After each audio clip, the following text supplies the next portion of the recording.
The manhwa starts, with a moonlit sky, as a man is saying that it is time.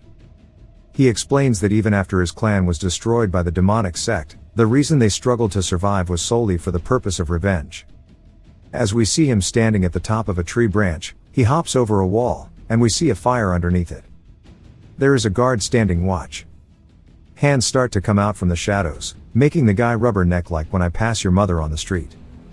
He says it won't take long before they notice the sentry's disappearance, and that he'll finish this all before that happens. The bloodshed continues, and we hear an old man saying that it's very noisy outside. He looks up, and we see his eyes are a deep dark red. The man from outside says that to think that he's peacefully meditating while his subordinates are being slaughtered, and he's as heartless as usual. The old man says that he could say the same thing about him, running amok without knowing anything, saying he is the heartless one, asking if he thinks a man would care about the insects beneath his feet as he climbs a mountain.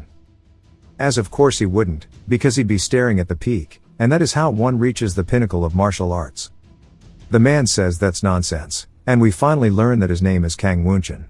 Wunchin says that he will kill him with his hands today, and we learn that the old man is the heavenly demon. Wunchin dashes forward. As a blue aura starts to glow from his hand, he begins charging up lightning with it, and it's called the Heavenly Lightning Fist. He goes in with his attack directly to the heavenly demon's face, and he laughs, asking if that's all he's got, as he starts to stretch out his hand using his own martial art called the Heavenly Blood-Tide Art, and he tells Wunchin to watch and learn.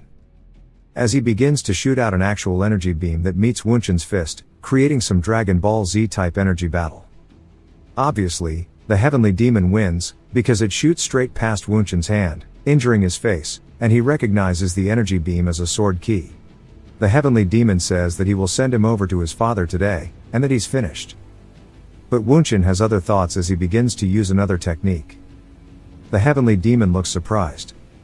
As Wunchin starts to come in with a palm attack called the Heavenly Divine Palm, we see him break the energy beam, and the heavenly demon is surprised, saying that he can't believe his steel tempering, which makes his fist harder than steel, lost to his bare hands. Wunchin then continues hitting him straight in the chest with his punch, sending lightning all throughout his body, causing him to fly into the wall behind him. Wunchin starts panting, saying that he should stop talking about his father with that dirty mouth of his. And surely, he has not forgotten all the evil deeds he's committed in his time of being alive, and that this is the rage of all those people.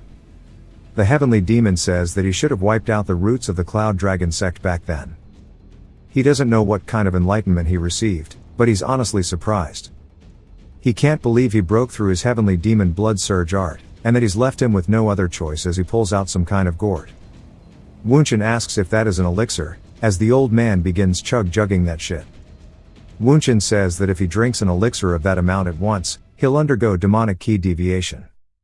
A purple energy shatters the gourd as the heavenly demon starts powering up, because his ki is overflowing. But it's so much so that his face begins to look strained.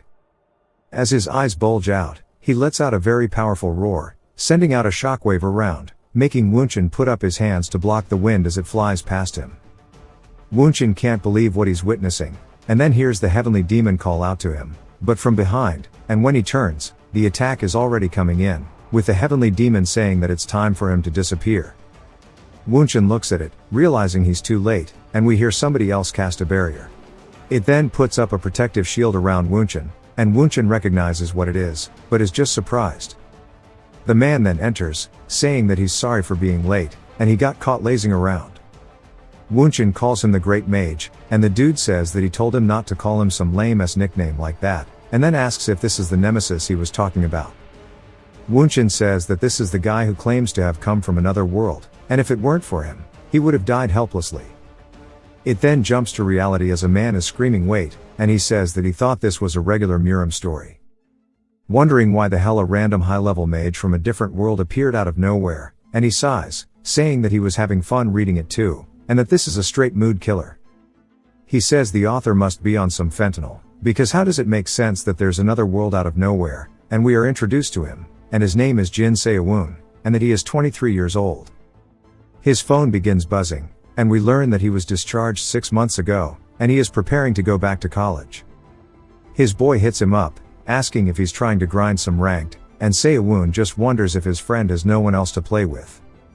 He says like many people who have completed their service, before being discharged, he had a good life plan. He wanted to earn certifications while preparing to return to college and study all the things he couldn't study while he was in the military, but he missed too many fun things in society. He heads out to town, saying that he still has some money left, but debates finding a part-time job. He says that since he is a Muram novel fanatic, he spent a lot of time lost in fantasies of being the protagonist of a Muram world. He heads into a PC cafe, and the cashier knows him by name, asking if he's going to Loyal Ground again today. Seo-woon says yes, and that he wants 10 hours. He says that he's also sunk hours into Loyal Ground, and even though it's the only game he played during his leaves, after being discharged he started seriously grinding and became a top 10 ranker in 3 months. He hops in Discord and tells his boy that he's logging in, so to wait in the lobby. He's also made some spare change from the tournaments they occasionally hold in internet cafes too. The game is pretty simple. 100 players drop from the plane, and they collect the weapons scattered around the map and kill each other until one person is left. He's talking about PUBG. He then calls out the coordinates, telling his boy that there's 2 people. He tells his boy to look 120 since the game has a compass at the top. He starts firing, and kills both of them instantly with a double headshot. His boy yells, saying that there are only 2 people left now. Seo-woon says that he's so loud and that he already died once, wondering why he's still yapping so much, and that they should just farm for now and stay alive, as they need to find the safe zone before they leave. And his boy says that he'll only believe in him. With the circle closing, we see some other players running towards the building as they slowly enter the door. They see some loot on the ground, such as a first aid kit, and they say that seeing how the loot's still here, doesn't look like he's entered. Of course it's a bait, and anybody who's played PUBG would know as such, because when he enters, going to get the free loot, we see Seo-woon's character sitting in the corner, straight up camping the shit. The guy outside hears gunshots and sees that his teammate's dead, and he says that he can't believe he was hiding inside, so he needs to get out of here. He begins running away instead of trading out his teammate and gets shot in the back of the head. He is now the last person remaining, so he has won the chicken dinner. Seo-woon sighs as his friend thanks him for carrying him, and he just tells him to queue it up already, and that he should lock in and start studying tomorrow. Words we've all said, but still we hear procrastinating. He then gets a notification on his phone and looks down at it, and they ask if he's studying well. They say that they sent his academy fees and some extra money, so he should eat well, and that they're sorry they can't send more. He thanks her, as we learn it's his mother, and he says he's going to bed soon. He then tells his friend that he's not going to play anymore starting tomorrow, and his boy says that he told him they would go to a clan war together. Seo-woon says that he can't, as he needs to start going to an English academy, and he feels guilty every time he sees his mother's texts, and he's been living like this for months now. As he heads back into his apartment, he starts doom scrolling that night. Some of the shorts are people talking about people with mysterious powers being spotted abroad, and that they are calling themselves players.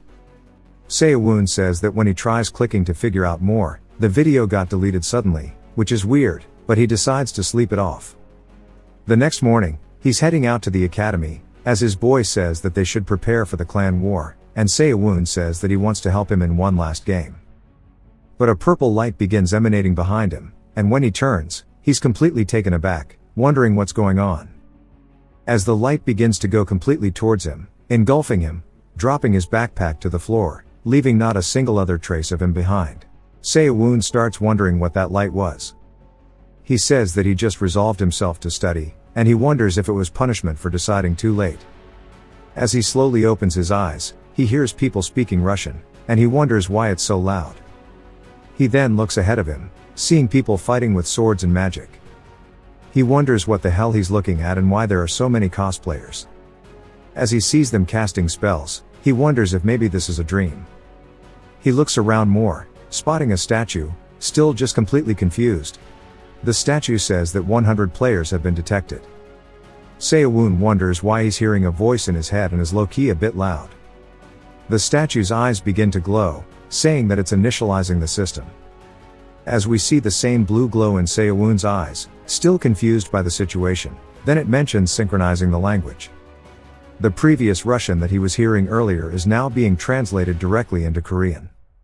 Some fat ass in front of him says that everybody's speaking his language now. We see some people from a Murim setting talking about sex, and even mages discussing as well, with a mage asking the other one named Chiron what he did to get them in the situation. Chiron says this is actually what he wanted to ask him, asking Escrow why he brought him here. Escrow says that he sure is shameless and he won't be fooled by his words anymore. Chiron says that it's not important whether he believes him or not, since everyone is fated to kneel in front of the Demon King's power. Escrow says that he'll promise him this as an archmage, as he starts to summon lightning in his hand. He says that he'll kill him here and end the Demon King soon after. He uses an ability named the Escrow-style lightning, zapping Chiron where he is. Escrow is then both surprised and confused, as Chiron is completely unscathed. Escrow then says that he definitely was the one who dragged him here, and Seyawun watches all of this, realizing that this is too realistic to be a dream. The statue then says that it's going to be beginning the game. The difficulty is set to easy, they only need to get to the top 90. The decided map is the King Kingdom's capital, and the rewards will be awarded to the top 10 and higher.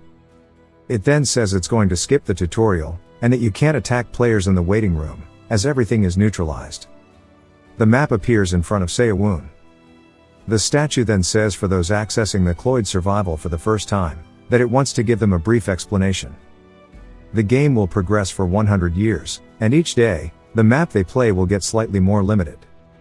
If they exit the limited map, they may be subjected to great harm, so be careful.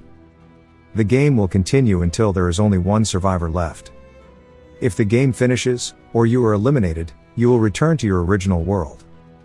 Players who do not make it into the top 90 will not be able to partake in Cloyd survival again. Soon they will descend to the location they desire with the help of Argus's gaze, and they can obtain items at that place and use them to enter the top 90, and it wishes them luck. Seyawun wonders if he's dreaming about loyal ground right now. The status window says that the rewards will be awarded to the top 10 and higher. Seyawun sweats anxiously, saying that even if this were a dream, for him to be in the middle of all these crazy-ass humans. We see a dude licking his knife. What a freak. Seyawun understands that he will definitely die. He says that even if this is a dream, he doesn't want to. And if this really is like the game. But before he can finish his thought, someone calls out to him, calling him messy hair. The guy asks why he keeps looking around, asking where he's from. Seyawun doesn't answer, and the dude swings his blade towards him, asking if he's ignoring him. The game then starts to count down, as he smiles. The dude asks why he's smiling in a situation like this, calling him crazy. As the countdown hits 1, Seyawun says that it's a very simple reason why he's smiling. He's dreaming such a fun dream, so why wouldn't he enjoy it? And with his knowledge of the game, which he has abbreviated to log, he can easily defeat bastards like him and survive. It is now day 1 of Cloyd survival, and they all start dropping in from the airship, which doesn't actually exist, and they're just flying down, covered in aura. I see where this dwarf is looking. Seyawun says they're descending in crowded areas where there are many items. As per the game, those crowded areas really do have more, but he thinks it'll be better to start on the outskirts and be safe. He spots a house, saying that that should be good, and he yells descend. As he shoots straight down into the ground, he screams out of panic, and even does a superhero pose, but of course, he's unharmed. He doesn't move instantly after landing, and instead he has to hold back his vomit, because he has severe motion sickness. He says for now, he just needs to enter the house, and he hears rustling in the bushes, which surprises him. He begins running, saying that because of the motion sickness, he couldn't see who landed with him. He continues sprinting forward, going straight through the door, getting into the house. He says that if he comes across an enemy without having a weapon on him, he's done for. He closes the door behind him, then he starts panting while grabbing onto his chest, and he says that he wonders if it's the sword-wielding bastard from earlier, and that he shouldn't have provoked him. He glances out the window, seeing nobody, and says that it must have just been the wind, and luckily, he doesn't hear anything else, so he's able to move on. So he wants to start looking through the house. They mention that you get items from where you land, and that he needs to look for them in here. As he walks forward, he notices something below him, and looks down at it, and it tells him he has obtained a heavy crossbow. He says this is way too heavy, but it's still better than nothing. As he reaches for the quiver, grabbing out an arrow, he says as he equipped it, the way to use it naturally floated to his head, as he begins reloading it. For a South Korean army sergeant, this is nothing, and if he just squeezes the trigger, it'll shoot, and he does exactly that, and it's hella powerful, as it pierces through half of the wall, sending him flying backwards. He's surprised at how effective it is, as it actually penetrated deeply into the wood. He says that it'll be pretty useful if he learns to use it properly. He looked around more, but couldn't find anything, and since the map is so big, he starts running to some more buildings. He says that if he doesn't run into an enemy at the start, he can safely farm the area. He raises his crossbow, slowly clearing the house in front of him. There's a scroll on the table, and he walks over wondering what it is, and it says that he has obtained a healing scroll, which is small, and if he rips it, his injuries will be healed. He can't believe that such an item actually exists, saying that he should find more recovery items, and he wishes he had an item bag. He then sees a glowing purple book on the shelf nearby, and he picks it up, and it says that he has obtained the Black Star Leader's martial arts book. It's a martial art that lets him project dark energy through his fingers, asking if he would like to learn it. He wonders if it'll start a tutorial or something, and as soon as he presses accept, it starts to glow very vibrantly, and the pages begin turning directly in front of his face. The book then slowly starts to disintegrate, and he's confused as he looks down at his hands, wondering if that was it. As he's staring at his palm, he can slowly start to feel the energy swelling up more and more with every passing second. To test it, he grabs a fork off the table and imbues it with energy before yeeting the absolute piss out of it into a nearby wall, and we see that it actually stabbed all the way into it. He smiles, saying that he actually learned a martial art just from a book. He walks over, grabbing the fork out of the wall, and says that this is going to be really good. The fact that there are martial arts books must mean that there are magic books too. Regardless, he's sure that Cloyd's survival and loyal ground are the same game. He's looked all over this place, so he's going to move elsewhere now. As he heads out, it jumps to a bit later. He says that the sun had already dawned while he was farming, and he needs to quickly find a place to hide. He then looks up in front of him, saying that this is the only house that has its lights on.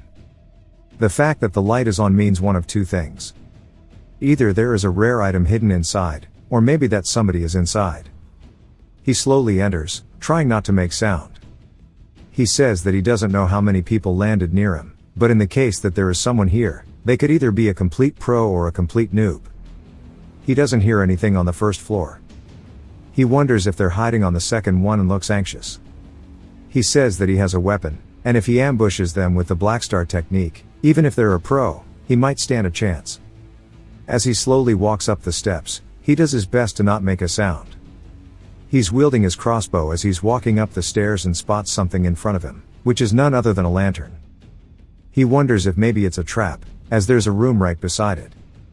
He then decides to just go for it and kicks the door wide open, revealing the bedroom. He looks around. He says that he put on a show by himself, and it's a relief that no one is here. He spots a ring on the bedside and picks it up, wondering if it's an item too. It's called the Ring of Strength, which increases the user's strength by 20 when equipped. He wonders if it'll actually make him stronger just by wearing it and puts it on his index finger. He immediately starts to feel a weird sensation and says that his entire body feels lighter, as he can barely feel the weight of the crossbow now, even though it was so heavy before. If it increased his strength by 20, maybe he can check what it is. He looks for his stats, but he starts trying to cycle through words to get the character info. He gets it to pop up, showing that he's pretty pathetic, and he wonders if he's only classified as a martial artist because he learned a martial art.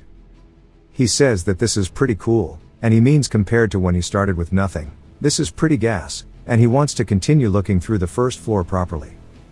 He finds a subspace ring, which conveniently is exactly what he wanted earlier, and he says that he keeps on getting rings, which is convenient. The status window says that to store an item, he needs to grab it and say or think of the word subspace. If he takes his other hand and touches the ring while thinking of the item he wants. Also, he can take the item from the subspace, and if the subspace is full, he cannot store anything in it. He says that it's pretty much just an inventory from a game, and they must use this stuff instead of a bag. He then opens the subspace, as we see it in front of him. He says it feels strange as he starts to put in the healing scroll. He says it's convenient, and he doesn't have to carry it around like a bag, and that it would be much more convenient to have this in real life. The items and the martial arts would be so useful if he could actually take them back to reality. He wonders if people have been eliminated yet, and he says that looking at the interface, he's sure there will be a kill log. He then finds it, saying that only one person has been eliminated, and he wanted to farm until there were only 90 people left, but he was able to search houses and obtain a lot of consumable items. He was lucky enough to find many hidden weapons to use alongside his Black Star martial arts. He says that he thinks he's gone through all of them, and that he should maybe get a move on. It would be better to stay here until it gets bright out. The strong people he saw in the waiting room are striding around the darkness, and with his level, he definitely cannot beat them, but if he hides and gets into the top 10, he'll be able to put points into good places like today. He says that there will definitely be less people at night, so he should probably go check another place before the sun comes up, as it's worth the risk if he can find somewhere good. As he heads out, he says that even though he's been consistently moving, he's not tired at all, and that the ring of strength is awesome. But even though his strength has increased, he could still feel hunger and thirst, and perhaps Cloyd's survival is similar to reality. He says that he needs to find something to eat, so surely there will be some in the city, and according to the map, it should be somewhere around here, but he wonders where the houses are. We begin to hear a wolf snarling, and he also hears it too, directly behind him. He instantly darts into some bushes and says that he didn't hear anything until it was already on him. He peeks over, seeing it in the distance, and starts to sweat hella nervously, saying that it's actually a werewolf, as there's another one beside him. As he's looking up at it, it comes in for an attack that he dodges out of the way of. It instantly shattered the tree, and we see that there are two of them now staring at him. Me and bro after the 48-hour goon sesh. He says that he thought this was a PvP game, and he didn't think there would be monsters here. If he knew something like this was going around, he would have just stayed put, and that he was still a ranker in name, so it would be embarrassing if he died to a mob. He spots a house off in the distance and eventually makes it inside and closes the door while panting. He hears the werewolves outside, wondering if it's really going to enter. As it gets closer, he starts to think about what to do in this situation. He cracks the door open, seeing them directly outside. He says that judging by how it keeps sniffing around, it must be searching for his scent. If that's the case, he'll attack it first, as he readies the crossbow and aims down the sights, and as soon as it's lined up, he fires the shot up through the crack of the doorway into the woods, piercing it in the side of the skull. As it falls to the ground, it begins to disappear in the air. He says that this is good, and thanks to the ring of strength, he can fire with just one hand. Now he just needs to deal with the last one. Now that he's reloaded, he turns back to see where it is, only to be surprised that it's now directly in front of the doorway. It smashes through it, cutting his cheek, and he turns in horror as it bursts straight through the door like the Kool-Aid Man. He realizes this is bad, as it's coming in for a follow-up, and he raises the crossbow, shooting at it, but the werewolf raises its arm, blocking it. Seo-woon drops the crossbow as the wolf comes in ready to finish the job, and he wonders if this is how he gets eliminated. He says not yet, as he pulls out the subspace, pulling out a weapon, which might even just be a spoon, but he imbues it with the Black Star of martial arts, putting an actual hole straight through the werewolf with ease. As it pierces into the wall as well, Seo-woon says that there's no way he would lose to a mere mob. As it also starts to disappear in front of his eyes, he sighs out of relief, saying that he thought he was a goner. He then falls to his knees, saying thank God he had stashed the throwing dagger from before, and he thought he'd lose to the mobs and fail, and that would have been really embarrassing. There's a little baggie on the floor in front of him too. He notices it, saying it must be a mob drop. But when he opens it, there's only water and jerky, and he says he can just hunt for food, and he really wished it was something else. As he starts munching, he debates checking the surroundings out. In the building, he finds a piece of armor, saying that it might be the same as a bulletproof from Log. He puts it on, saying that it's kind of big for him, but it instantly adjusts to his size. The status window lets us know that it is called an advanced orichalcum breastplate, and that his resistance against fire and wind magic has increased greatly. He says this is awesome, and it raised more than just 1 or 2 stats. He bets there's even more around. As he starts looking around for stuff, he bumps his knee into something, but when he looks down, he doesn't see what he hit. So he kicks in front of him, saying that it might be a hidden item, then he picks it up, saying that it feels like cloth. He then puts it on, and it's called the night cloak. Once equipped, if he stays still in the darkness, he will blend in with it. While hidden, he will not be detected by magic, and the sounds he makes will be completely suppressed. He says it's like that thing from Harry Potter.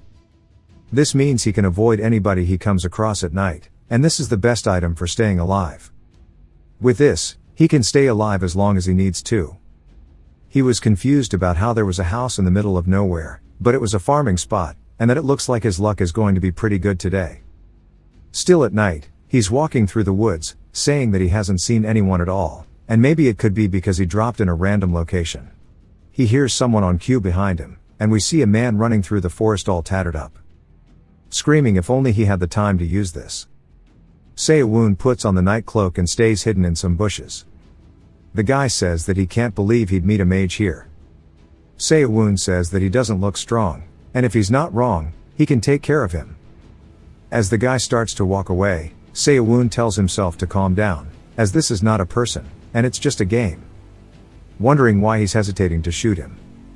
A man then casts a spell called Escrow's Flame, shooting it out directly by Sae-woon. When the guy turns, he gets caught straight in the back. Those back shots were fire. Sae-woon wonders if the guy died, and then is surprised, saying that since there is not a corpse, but just a chest, it looks like they're definitely in a game. That must contain the items he had, but he wonders where the fire came from. We then see the big-nosed dude beside him saying that he can't believe somebody who couldn't even use magic dared to steal his items. He calls him unlucky, saying that if he had just died to a sword, he wouldn't have felt the pain of burning to death. Sae-woon says that he luckily didn't see him and just walked past, and that this cloak sure is broken. For some reason, he says that the guy should be honored that he died at the hands of himself, but he uses the name Chiron. Little confused by the names here. But Big Nose goes to check what the guy dropped. Sae-woon says that the person who died was a player just like him, and he could be the next person who gets hunted by this guy. In the moment he hesitates, someone will kill him and get a higher rank. If that's the case, and if he truly wants to survive, he knows what he must do. As Big Nose is sorting through the items, we see an attack coming in from behind. He then feels it hitting his barrier, causing him to turn around, and we see his barrier getting cracked. Big Nose wonders if maybe he had made too much noise, saying that it's all that bastard's fault. Sae-woon then raises his finger up to the trigger and squeezes it, shooting out another bolt that cracks the barrier once more. Big Nose says that his barrier is going to break into pieces if it goes on like this. We see Sae-woon still in his night cloak. Big Nose can't tell where he is, but knows the rough location, so he shoots out a fireball directly towards him. He asks where he's hiding, saying that he should show himself instead of being a coward. This time, a throwing knife comes out from the bushes, going straight towards the side of Big Nose. When he turns after hearing it, his barrier manages to protect him, but now is completely shattered. He looks extremely panicked, but continues asking where he's hiding. Sae-woon then raises the crossbow for another shot. Big Nose starts to cast another Escrow's Flame spell, but before he can finish, he gets a throwing knife straight to the forehead, and tears start to run down his eyes. His last words were him trying his best to cast the spell, as his head got deleted by the attack. Sae-woon is just surprised that he won, and now there are 2 loot boxes on the ground. He says that if someone sees the fire and follows him, it'll be annoying, so he better loot as fast as possible and leave. He decides to start with Big Nose's chest first, and throws pretty much every single thing he can into the subspace, and even gets another healing item. He then obtains an item called Escrow's Necklace, and that it signifies he's a mage of the Escrow Magic Society. That clears up the name confusion. He says that it's just a trash item with no properties, and that he should just stash it for now. As he keeps looking through the items, one of them catches his eye, and it's called the Circle Stone that enables the user to engrave a circle around their heart that allows them to use mana. Once he uses it, he can learn the magic of that circle. He really wonders if he can become a mage just like this. And now he recalls why the guy who was running away said that if only he had the time to use the item.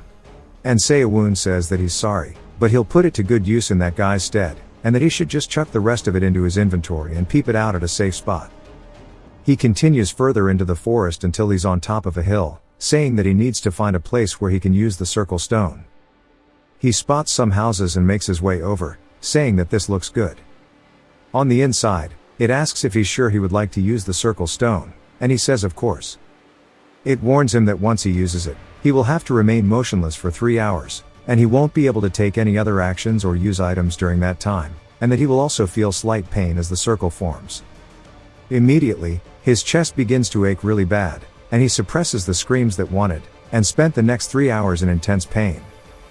We see him drooling on the floor, saying that it was meant to be a slight pain, but he thought he was cooked with that, and that learning a martial art was easy, but magic sure wasn't.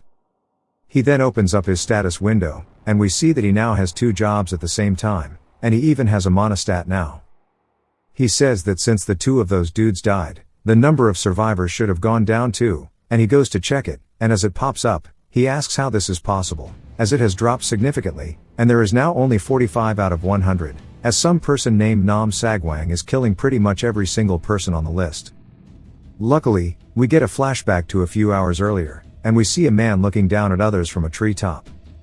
He starts to lick his lips, looking at his prey, as the dude stumbles over a rock, which is pretty funny since the dude is so big.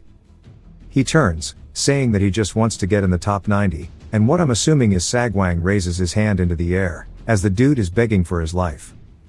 He then stretches his hand out towards his face, and pops his head like a zit, saying that with this, all of the participants will come to know it.